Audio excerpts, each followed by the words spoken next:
ensuite, dans les années qui suivent, bon, la MINUSTA est sur place.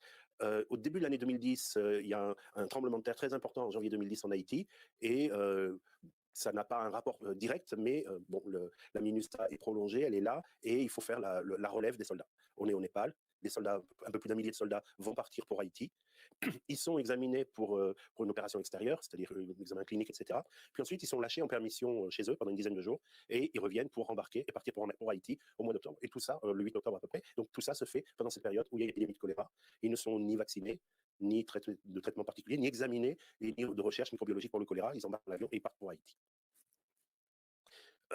Donc le 8 octobre, la relève arrive en Haïti.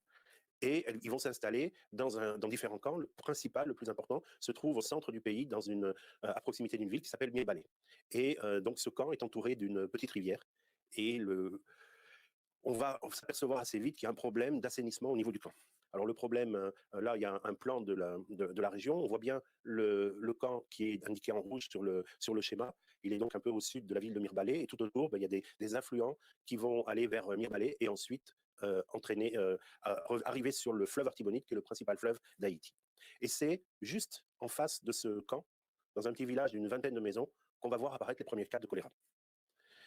Le problème de l'assainissement du camp est assez évident quand on regarde cette photographie qui montre finalement une fosse à ciel ouvert dans laquelle la compagnie haïtienne qui est chargée d'évacuer les fosses septiques du camp déverse le contenu des fosses septiques. Les gens du village expliquent que quand il pleut, ça déborde, et on voit d'ailleurs la trace des ruisseaux qui partent de cette fosse septique. Je suis allé sur place, je l'ai vu, et c'est pas du tout fermé. Les enfants peuvent se balader dans le coin, les animaux divaguent dans le coin, donc il n'y a absolument aucune protection qui est prise. Le deuxième gros problème autour de ce camp, c'est lorsque la fosse à ciel ouvert est vraiment pleine, il arrive, et on pense que c'est ce qui s'est passé vers la mi-octobre, que le contractant haïtien, les chauffeurs, déchargent en fait le contenu dans la nature, ce qui était déjà dans la nature la fosse ouverte, mais par exemple dans un cours d'eau. Et là, cette photo a été prise par un photographe d'Associated Press qui montre bien comment les choses se font. À partir de cet endroit-là, finalement, les excrétas, les matières fécales, vont descendre, arriver jusqu'à la ville de Mirebalais, et ensuite prendre le fleuve Artibonite. Pendant les premières dizaines de kilomètres, il y a assez peu de personnes, à part à Mirebalais, mais en dehors de là, il y a assez peu de personnes qui prennent de l'eau au fleuve, parce qu'ils prennent de l'eau sur les affluents. Mais quand on arrive près de la côte, on arrive dans une zone de plaine. C'est une zone de plaine risicole, et là, les gens vont travailler dans les rizières pendant toute la journée. Les rizières sont alimentées par des canaux qui partent de l'Artibonite, et lorsqu'ils ont soif, les gens boivent directement au niveau des canaux. Et là, on a des dizaines de milliers de personnes qui sont exposées finalement aux eaux usées du camp militaire qui est à des dizaines de kilomètres plus en amont. Alors, pour résumer trivialement, c'est un peu comme en montagne. Quand il y a des moutons qui font pipi dans la rivière en altitude, il faut éviter de boire l'eau parce que ça descend dans la rivière. Sauf que là, ce n'est pas des moutons, c'est des casques bleus. Et en fait, il y a un vrai problème de ce côté-là, mais les gens qui sont dans les rizières n'ont pas tellement de solution, sinon de venir avec un bidon d'eau. En tout cas, ils ne le font pas, et c'est comme ça que ça se passe. Oui.